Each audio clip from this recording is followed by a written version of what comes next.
আজকে এক্সপ্লেন করতে চলেছি একটা অ্যান্থোলজি মুভি, যেটার মধ্যে 4টে আলাদা গল্প আছে। প্রত্যেকটি গল্প লাস্টে গিয়ে একে অপরের সাথে মিলে যায়, সুতরাং খুব মন দিয়ে দেখো। কাহিনীর শুরুতেই আমরা পুনাইকে দেখি। একটা গভীর জঙ্গলে সে রাতের অন্ধকারে ঢুকেছে একটা বাচ্চাকে নিয়ে, এবং বাচ্চাটি খুবই কাঁদছিল, তবুও পুনাই ওকে মাটি চাপা দিয়ে দেয়। এর পরের কাহিনী কেতকী নামের একটি মহিলার, যে নতুন একটা গ্রামে এসেছিল। তার পেছন পেছন আসছিল একটা ফল, তবে এই ফলটা কেতকীর সাথে সবসময় কেন থাকে সেটা কেতকী নিজেও বুঝতে পারে না। তখনই গ্রামের কয়েকটা বদমাস ছেলে কেতকীকে ডাইনি বলে সম্বোধন করছিল, তবে কেতকী তাদের কোনো পাত্তা না দিয়ে সামনের দিকে এগিয়ে যায়। এর পরের কাহিনী তেজিমোলার। তেজিমোলা গ্রামের খুবই সরল সিধে একটি মেয়ে। তেজিমোলার বাবা দেবনাথ গ্রামের বাইরে যাচ্ছিল সেদিন ব্যবসার কাজের জন্য। এবার দেবনাথ অনেক দিন পরে ফিরবে, তাই মেয়েকে একটু আদর করছিল এবং মেয়েকে বলছিল যে আমি ফিরে আসব, তবে তুমি ভালোভাবে থেকো, এবং তার স্ত্রীকে বলছিল যে তেজিমোলার ভালোভাবে খেয়াল রেখো।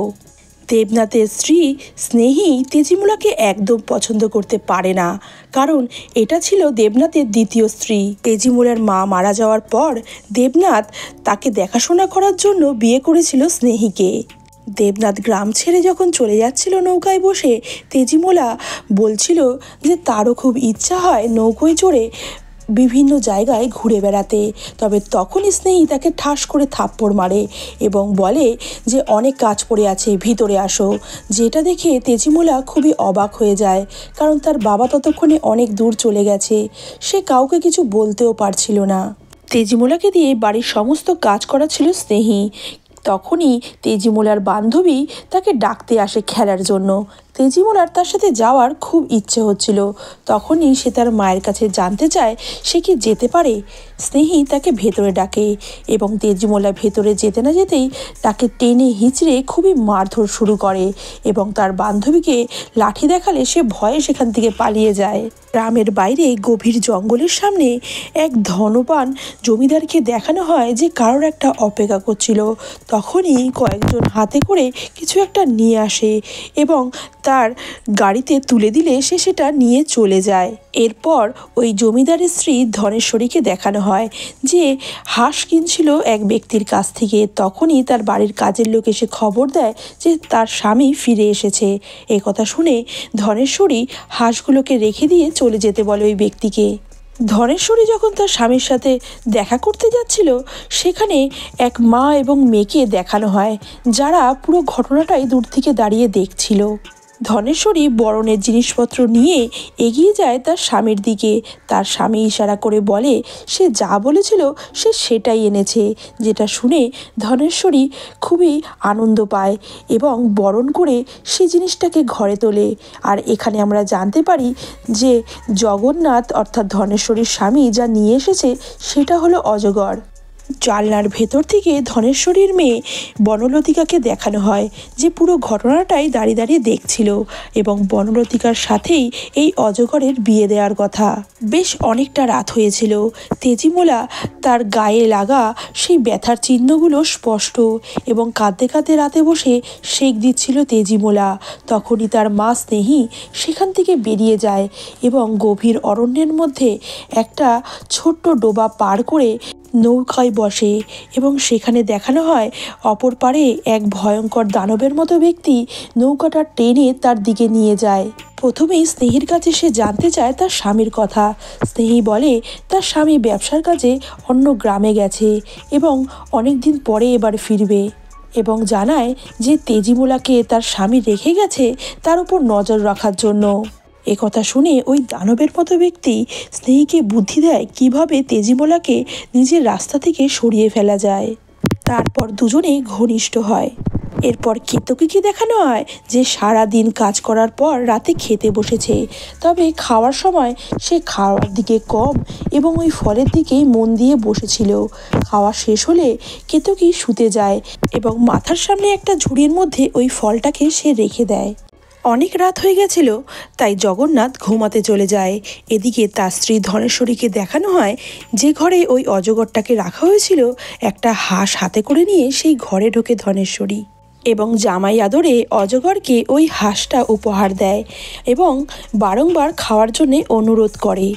ধনেশ্বরীর ধারণা ছিল এই অজগরের সাথে তার মেয়ে বনলতিকার বিয়ে দিলে এই অজগর তাদের ওপরে সন্তুষ্ট হয়ে অনেক সোনা গয়না উপহার দেবে।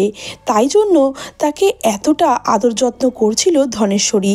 তবে সেটা কেন, সেটা আমরা কাহিনী এগোলেই জানতে পারবো। মুহূর্তের মধ্যেই ওই বিশাল অজগর গ্রাস করে নেয় ওই হাঁসটাকে, যেটা দেখে ধনেশ্বরী খুবই আনন্দ পাচ্ছিল। এরপর ধনেশ্বরী সেখান থেকে বেরিয়ে পড়ে এবং তখনও দেখা যায় বাইরে দরজা খুলে দাঁড়িয়ে রয়েছে ওই মা এবং মেয়ে, যেটা দেখে ধনেশ্বরী খুবই বিরক্ত হয় এবং ঘরে ঢুকে ওই চাকরকে বাইরে বের করে দেয় এবং জগন্নাথকে ডাকতে থাকে।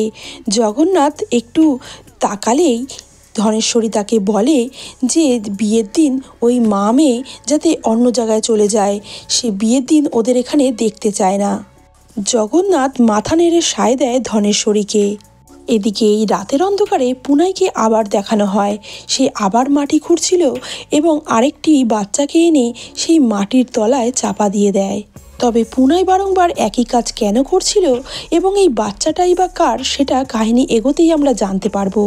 পরের দিন বেশ ভোরবেলা থেকেই তেজিমোলাকে তার সৎমা স্নেহী ডাকতে থাকে। তেজিমোলার ঘুম ভাঙছিল না, তখনই তাকে এক লাথি মেরে তুলে দেয় এবং ওই ভোর থেকেই তেজিমোলাকে কাজ করানো শুরু করে দেয় স্নেহী।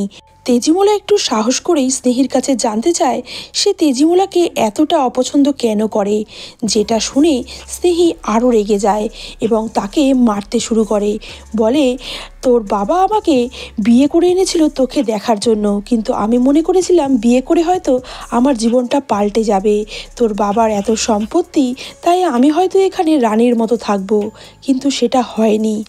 এরপর স্নেহীর চোখ পড়ে একটা পোকার দিকে এবং মুহূর্তের মধ্যে তেজিমোলাকে টানতে টানতে সেই পোকাটা নিয়ে গিয়ে তার মুখে ঢুকিয়ে দেয়। তেজিমোলা কাঁদতে থাকে, চিৎকার করতে থাকে, কিন্তু দানবের হাসি হাসতে থাকে। স্নেহী কোনো কথায় কান দেয় না। তেজিমোলা যখন একটু জল নিয়ে নিজের মুখে দিতে যায়, সেটাও ফেলে দেয় স্নেহী। অন্যদিকে কেতকীকে দেখানো হয় যে নিজের মনে কাপড় বুনছিল এবং তার পায়ের সামনেই ছিল সেই ফলটা। তখনই সেখানে দেবনাথ তার মহাজনের সাথে আসে এবং তার কাছে তার বোনা শাড়ি দেখতে চায়। কেতকী প্রথমেই তাদের জল দিয়ে আপ্যায়ন করে, কিন্তু কেতকীর সাথে সাথে ওই ফলটাকে যাতায়াত করতে দেখে দেবীনাথ খুবই অবাক হয়ে যায়। কেতকী তাদের একটু জল দিয়ে তারপর নিজের বোনা শাড়ি এনে তাদের দেখায়, কিন্তু দেবীনাথ ততক্ষণে শুধু ফলটার দিকেই লক্ষ্য করছিল, যেটা দেখে সে খুবই অবাক হচ্ছিল। দেবীনাথ কেতকীকে কিছু শাড়ির অর্ডার দিয়ে ওখান থেকে চলে যায়। পথে যেতে যেতে দেবীনাথ জানতে চায় যে কেতকীর সাথে যে ফলটা সবসময় থাকে তার কি ঘটনা। তখন ওই মহাজন ব্যক্তি জানায় যে কেতকী এই গ্রামের নয়, কিন্তু সে শুনেছে যে কেতকী হয়তো ওই ফলটা জন্ম দিয়েছে এবং কেতকীকে ডাইনি সন্দেহ করে তাকে গ্রামের লোক বাইরে পাঠিয়ে দিয়েছে।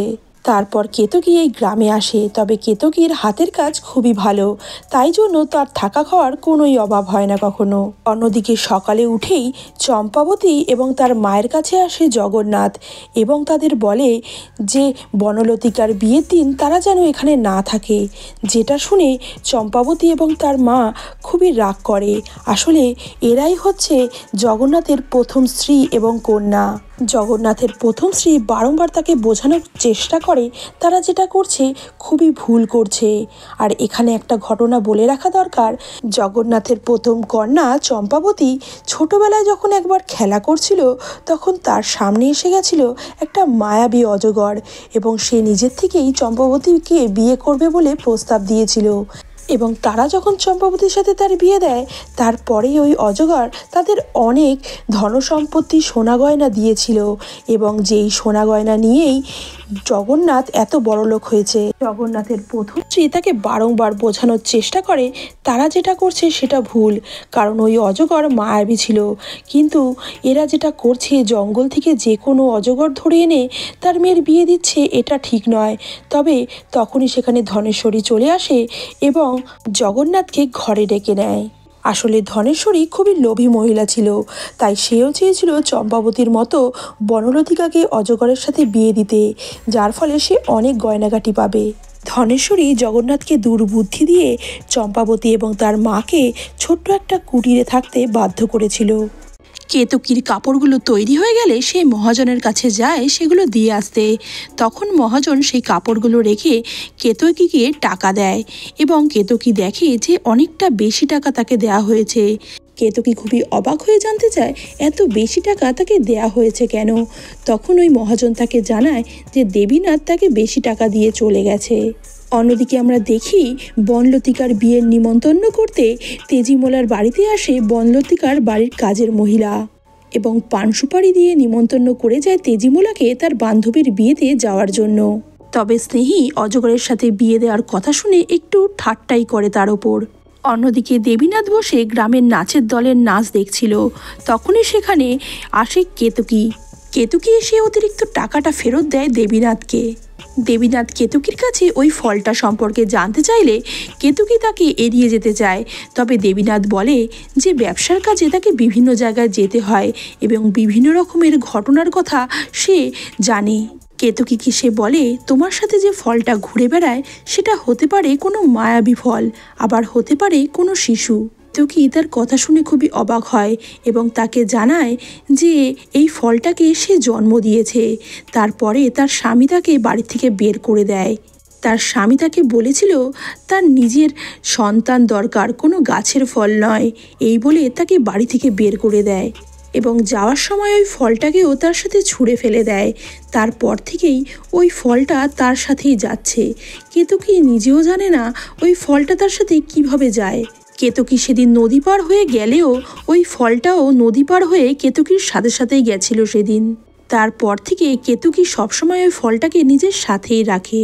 দেবীনাথ কেতকীর বাড়িতে আসে এবং একটা বুদ্ধি আটে।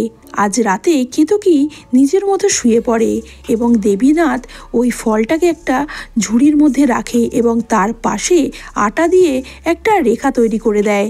যদি ওই ঝুড়ি থেকে কেউ রাতে বেরোয় তাহলে তার ছাপ পড়ে যাবে। অন্যদিকে আমরা দেবীনাথের স্ত্রী স্নেহীকে দেখি যে থালা ভর্তি খাবার নিয়ে খেতে বসেছে। তবে তার সামনেই ফাঁকা থালা নিয়ে বসে রয়েছিল তেজিমোলা। এক মুঠো ভাতও তেজিমোলার পাতে দেয়নি স্নেহী। এদিকে পুনাইকে দেখানো হয় রাতের অন্ধকারে এসেছে জঙ্গলের ভিতর, আবার একটা বাচ্চাকে মাটি চাপা দিয়ে দেয় সে। এবার পুনাইয়ের স্ত্রী মালতীকে দেখানো হয়। মালতী একটা ছোট্ট কন্যা সন্তানকে নিয়ে বসেছিল এবং মালতী বলে পরপর আমার 3টে সন্তানকে পুনাই মাটি চাপা দিয়ে মেরে ফেলেছে, কিন্তু আমি আর হতে দেব না। আমি এই সন্তানের নাম রেখেছি ভাগ্যবতী, যে আমাদের জীবন বদলে দেবে। আর এখানেই আমরা জানতে পারি পুনাই যে পরপর 3টে বাচ্চাকে মাটি চাপা দিয়ে মেরে ফেলেছিল সেটা তার নিজেরই সন্তান ছিল। কিন্তু পুনাই এটা কেন করেছিল কাহিনী যত এগোবে আমরা জানতে পারবো। অন্যদিকে সকাল হতেই ঘুম ভাঙে দেবীনাথের এবং সে লক্ষ্য করে যে ঝুড়ির মধ্যে ওই ফলটা নেই এবং সিঁড়ি দিয়ে নিচে নেমে গিয়ে দেখে যে কেতকী তার কাজ শুরু করে দিয়েছে এবং পায়ের সামনেই ওই ফলটাকে সে দেখতে পায়। কেতকী যখন রান্না করছিল তখন দেবীনাথ এসে বলে যে ওই ফলটা হয়তো তাদের সব কথা বুঝতে পারে, তাই হয়তো কাল রাতের প্ল্যানটা সে জানতে পেরেছে এবং ওই ঝুড়ি থেকে সে বের হয়নি। যেটা শুনে কেতকী তার কথা প্রথমে খুব একটা বিশ্বাস করেনি। তবে বারংবার দেবীনাথ বলে কেতকীকে যে ওই ফলটাকে নিজের কাছে ডাকতে।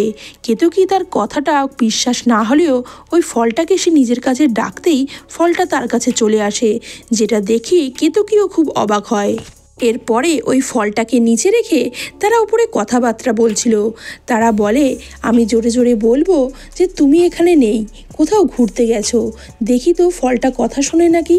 তখনই ফলটা নিচে ছিল এবং তারা ওপরে চিৎকার করে করে দেবীনাথ এই কথাটা বললে কিছুক্ষণ পরে নিচে নেমে এসে ফলটাকে তারা কেউ খুঁজে পায় না, যেটা দেখে কেতকী খুবই ঘাবড়ে যায় এবং দেবীনাথকে বলে আমি কেন যে তোমার কথা শুনলাম, এই বলে দেবীনাথকে তখনই বেরিয়ে যেতে বলে। দেবীনাথ আর কোনো কথা না বলে চুপচাপ সেখান থেকে বেরিয়ে যায়। আজ বনলতিকার বিয়ে, তাই চম্পাবতী আর তার মা সেখান থেকে কোথাও একটা চলে যাচ্ছিল। দূর থেকে দাঁড়িয়ে দাঁড়িয়ে মজা দেখছিল ধনেশ্বরী। ঘুম থেকে উঠে সকাল সকাল তেজিমোলা ঘরের কাজ করছিল। তখনই তার সৎমা স্নেহী একটা কাপড় নিয়ে এসে তার মাথায় জড়িয়ে ধরে এবং বলে এইটা আমার মায়ের শাড়ি, তুই এই শাড়িটা পরেই বনলতিকার বিয়েতে যাবি। তেজিমোলা স্নেহির এই আচরণ দেখে খুবই অবাক হয়। স্নেহি তেজিমোলাকে বলে, আমার মাথা গরম হয়ে গেছিল তাই তোর সাথে ওরকম করছিলাম, তবে বিয়ে বাড়িতে গিয়ে কাউকে যেন তুই কিছু জানাস না। স্নেহি তেজিমোলাকে দেওয়ার আগে ওই শাড়িটার ভিতরে একটা ছোট্ট ইঁদুর লুকিয়ে রাখে এবং তেজিমোলা যাওয়ার আগে বারবার তাকে সাবধান করে দেয় শাড়িটাকে যেন সে খুব সাবধানে রাখে, এইটা তার মায়ের শেষ স্মৃতি। এদিকে ওই ফলটাকে দেখানো হয় যে গ্রামের চারিদিকে ঘুরে বেড়াচ্ছে। তখনই একটা গাছের তলায় তার মতনই কয়েকটা ফল পড়ে থাকতে দেখে সেখানেই দাঁড়িয়ে পড়ে। তেজিমোলা বনলতিকার বাড়িতে গেলে বনলতিকা তাকে দেখে জড়িয়ে ধরে, তারা ছোটবেলার বান্ধবী। তাই তেজিমোলা আসায় বনলতিকা খুবই আনন্দ পেয়েছে। তবে তেজিমোলা তার কাছে অবাক হয়ে জানতে চায় একটা অজগরের সাথে সে কেন বিয়ে করছে। বনলতিকা জানায় তার মা চায় যে তার সাথে অজগরের বিয়ে হোক, কারণ একবার সম্পাবতীর সাথে অজগরের বিয়ে হয়েছিল এবং সম্পাবতীকে সে অনেক ধন সম্পত্তি দিয়ে চলে গেছিল। তাই তার মাও চায় যাতে তারও বিয়ে হোক এবং তাকেও অনেক গয়নাগাটি ধনসম্পত্তি সে দিয়ে যাক। তেজিমোলা খুবই অবাক হয়ে কথাগুলো শুনছিল। এরপর বনলতিকা রেডি হওয়ার জন্য চলে যায়। তখনই তেজিমোলা শাড়ি পরবে বলে বাক্সটা খুলতেই সেখান থেকে বেরিয়ে আসে একটা লেংটি ইঁদুর এবং শাড়িটা অনেকটা জায়গা কেটে ফেলেছিল ইঁদুরটি, যেটা দেখে তেজিমোলা খুবই ভয় পেয়ে যায় এবং বুঝতে পারে তার মা হয়তো খুবই রাগ করবে। অন্যদিকে পুনাইকে দেখানো হয়। পুনাই খুব বড় মাছের ব্যবসায়ী এবং নদীর যে জায়গা থেকে সে মাছ বাছাই করে সেখানে খুব বড় বড় মাছ ওঠে, তাই তার থেকে সবাই ব্যবসা করতে খুবই পছন্দ করে। জগন্নাথকেও আমরা দেখব তার থেকে মাছ কিনছে। এদিকে তেজিমোলা আর দাঁড়ায় না, ভয় পেয়ে গুটি গুটি পায়ে শাড়িটা নিয়ে বেরিয়ে যায়। জগন্নাথ কিছুক্ষণ পরে মাছ নিয়ে বাড়িতে ফেরে এবং দেখে তখনই তাদের কুলপুরোহিত তার জন্য অপেক্ষা করছে। তবে সেই কুলপুরোহিত বারংবার তাকে সাবধান করে তারা যেটা করছে মোটেও ঠিক না।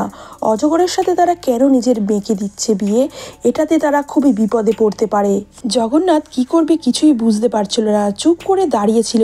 তখনই সেখানে আসে ধনেশ্বরী এবং ধনেশ্বরীকেও একই কথা বললে ওই কুলপুরোহিত ধনেশ্বরী তার কোনো কথায় কান দেয় না, যেটা দেখে কুলপুরোহিত খুব রেগে যায় এবং বলে তোমরা খুবই ভুল করছো। এরপর কুলপুরোহিত জানিয়ে দেয় সে তাদের মেয়েকে বিয়ে দিতে পারবে না, এই বলে সেখান থেকে চলে যায়। তবে সবাই তাদের বারণ করলেও ধনেশ্বরীর লোভ যেন তাকে কিছুতেই আটকাতে পারছে না। তাই ধনেশ্বরী ঠিক করে তাদের কাজের লোকও ব্রাহ্মণ ছিল, তাই তাকে দিয়েই নিজের মেয়েকে বিয়ে দেবে। অন্যদিকে পুনাই বাড়িতে ফেরে এবং তার স্ত্রী মালতীকে বলে তার কাকার কাছে যাওয়ার জন্য। তবে মালতী বারংবার বলে যে এবার যদি তোমার কাকা চায় যে আমি এই মেয়েটিকেও মেরে ফেলি সেটা কিন্তু আমি করব না, কারণ আমি তোমার কাকাকে বিশ্বাস করি না। পরপর আমার 3টে সন্তানকে সে মেরেছে। পুনাই তাকে বলে ছোটবেলা থেকেই আমি কাকার সব কথা শুনি, আমি যে ব্যবসায় আজকে এত নাম করেছি সেটা শুধুমাত্র কাকার জন্য, কারণ কাকাই রোজ বলে দেয় যে কোন জায়গায় বেশি মাছ উঠবে, আমি সেই জায়গায় যাই এবং অনেক মাছ তোলে, তাই আমার ব্যবসা এতটা ফুলে ফেঁপে উঠেছে। আর কাকাই বলেছিল যে ওই 3টে বাচ্চা যদি বেঁচে থাকে তাহলে আমার পক্ষে খুবই ক্ষতিকারক হবে, তাই আমি ওই কাজ করেছি। মালতী তাকে বারংবার বোঝানোর চেষ্টা করে যে এটি একটি মেয়ে সন্তান এবং তার বিশ্বাস যে এই মেয়েটি তাদের ভাগ্য বদলে দেবে, তাই এই মেয়েটির নাম ভাগ্যবতী রেখেছে সে। তবে পুনাই তার কোনো কথায় কান দিচ্ছিল না, তাই মালতী ঘরে গিয়ে একটা ধারালো অস্ত্র নিজের সাথে নিয়ে নেয় এবং ঠিক করে এবার যদি তার মেয়ের বিপক্ষে কোনো কথা বলে তাহলে সে ওই বুড়োকে মেরেই ফেলবে। অন্যদিকে জঙ্গলে কিছু মহিলা ফল কুড়োতে এসেছিল, ঠিক তখনই ওই ফলটাকেও তাদের চোখে পড়ে এবং তারা নিয়ে যায়। তারপর যখন তারা রান্না করতে বসেছিল তখনই ওই ফলটা ঝুড়ি থেকে টপ করে পড়ে যায় এবং ওই মহিলা বারংবার ফলটার পিছনে হাঁটলেও ফলটাকে সে ধরতে পারে না। তখনই সেখানে দেবীনাথ চলে আসলে ফলটা তার পায়ের সামনে চলে যায়। দেবীনাথ বুঝতে পেরে যায় যে এইটাই সেই ফল, তাই ওই মহিলার কাছে ওই ফলটা চেয়ে নেয় দেবীনাথ। এদিকে তেজিমোলা ভয়ে ভয়ে বাড়িতে ফেরে। তখনই তার মা স্নেহি তাদের ঢেকিটাকে পরিষ্কার করছিল। তেজিমোলা স্নেহিকে জানায় যে ওই শাড়ির বাক্সের মধ্যে একটা ছোট্ট ইঁদুর ছিল এবং সেই শাড়িটাকে কেটে ফেলেছে। এটা শুনে স্নেহি তাকে কিছু বলে না এবং শাড়িটাকে নিয়ে কাঁদতে কাঁদতে ভিতরে চলে যায়, যেটা দেখে তেজিমোলা খুবই অবাক হয়। এদিকে ওই ফলটাকে খুঁজে না পেয়ে কেতকী মন খারাপ করে বসেছিল। তখনই সেখানে দেবীনাথ চলে আসে এবং লুকিয়ে ওই ফলটাকে তার মায়ের কাছে যেতে বলে এবং লক্ষ্য করে যে ফলটা কেতকীর কাছেই পৌঁছে যায়। কেতকী ওই ফলটাকে দেখে খুবই আনন্দ পায়। অন্যদিকে নদী পার হয়ে পুনাই পৌঁছে যায় তার ওই কাকার বাড়িতে। পুনাইয়ের ওই কাকা একজন অন্ধ মানুষ। সে নিজের ঘর থেকে বেরিয়ে আসে এবং পুনাইয়ের সদ্যজাত কন্যা সন্তানের নিঃশ্বাসটা নিজের নাকের কাছে নিয়ে বুঝতে পারে যে এ পুনাইয়ের কোনো ক্ষতি করবে না এবং পুনাইকে জানায় এই সন্তানই তার ভাগ্য বদলে দেবে, তাই এই সন্তানের নাম ভাগ্যবতী রাখতে। একথা শুনে পুনাই আর মালতী খুবই অবাক হয়। মালতীর হাত থেকে ওই ধারালো অস্ত্রটা পড়ে যায়। পুনাই তার কাকার পা জড়িয়ে ধরে কাঁদতে থাকে। তখন তার কাকা বলে, তোদের আমার ওপরে অনেক রাগ, তাই তো?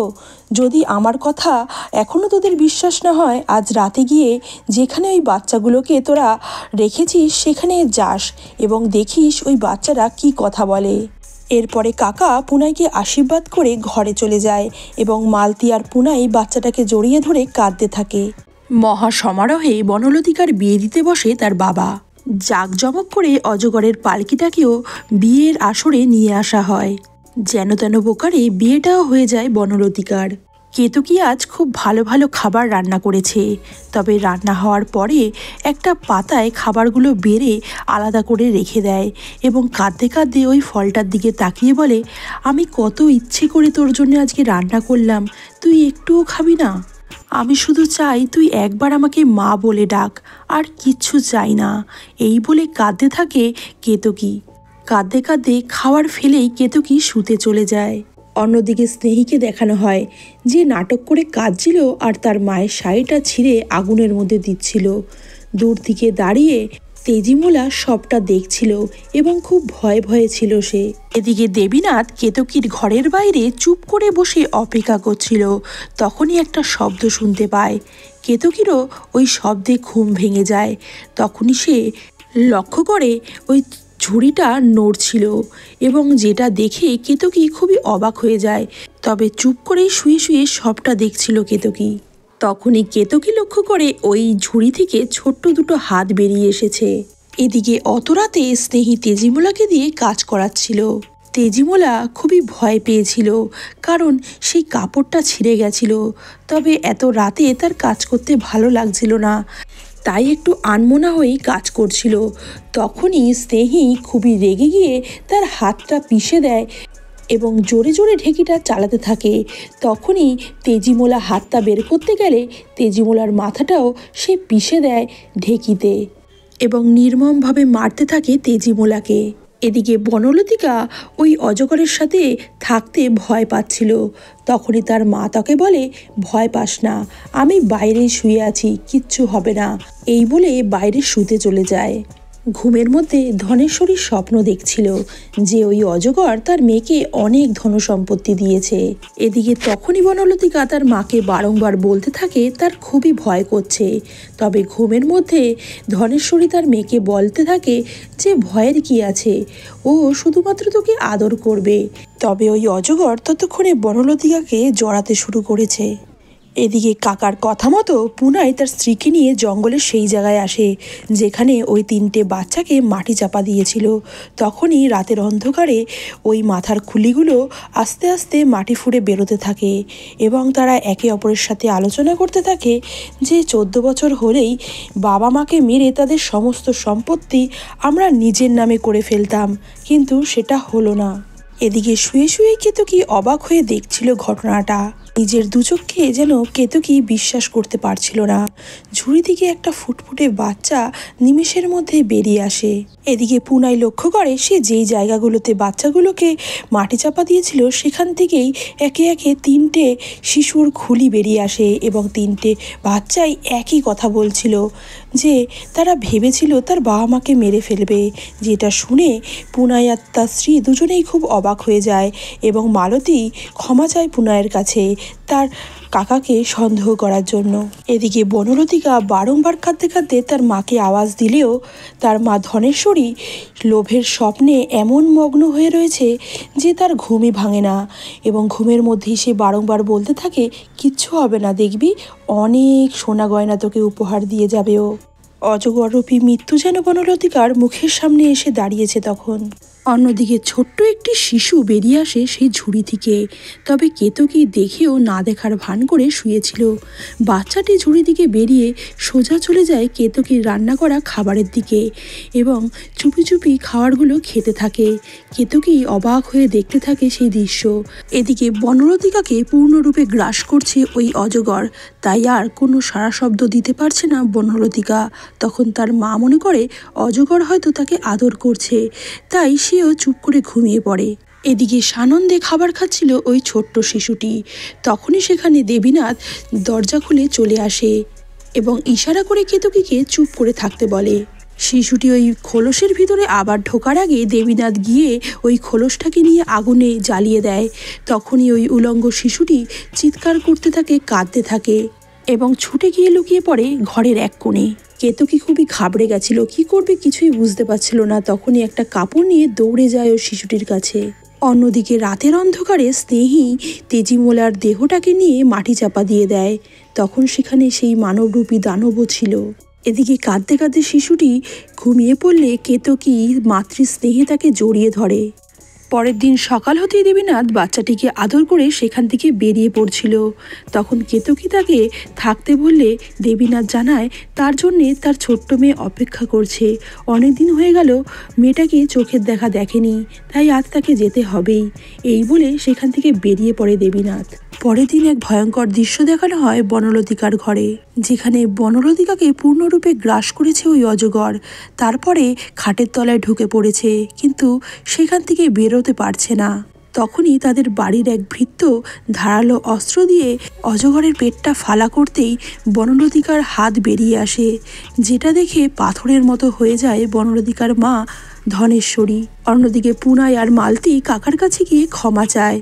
এদিকে স্নেহীকে দেখানো হয় পাগলের মতো বসে রয়েছে এবং তেজিমোলাকে যে জায়গায় মাটি চাপা দেওয়া হয়েছিল সেখান থেকে একটা চারা গাছ বেরোতে শুরু করে, যেটা দরদর করে লম্বা হচ্ছিল। আর এখানেই শেষ হয় আজকের কাহিনী। তবে এই কাহিনী আমাদের কিছু শিক্ষা দিয়ে যায়, যেখানে মালতীর মতো মাকে দেখানো হয় যে নিজের সন্তানকে রক্ষা করার জন্য নিজের হাতে অস্ত্র তুলে নিতে পারে। আবার এমন নিষ্ঠুর মা স্নেহীকে দেখানো হয় যে চরম হিংসার দরুন একটি নিষ্পাপ মেয়েকে মেরেও ফেলতে পারে। আবার ধনেশ্বরীর মতো মাকে দেখানো হয় যে লোভের বশবর্তী হয়ে নিজের একমাত্র মেয়েকে মৃত্যুর মুখে ঠেলে দিতে পারে। আবার কেতকীর মতো মাকেও দেখি যে তার ফলরূপী সন্তানকে নিঃস্বার্থ ভালোবেসে গেছে দিনের পর দিন। আজকের ভিডিওটি তোমাদের কেমন লাগলো কমেন্টে জানাতে ভুলো না, আর লাইক অ্যান্ড সাবস্ক্রাইব অবশ্যই করে দিও। আর এ ধরনের ভিডিও যারা দেখতে পছন্দ করে অবশ্যই করে তাদের সাথে শেয়ার করো। দেখা হচ্ছে নেক্সট আরও কোনো ইন্টারেস্টিং ভিডিওর সাথে। ততক্ষণের জন্য খুব ভালো থেকো, সুস্থ থেকো।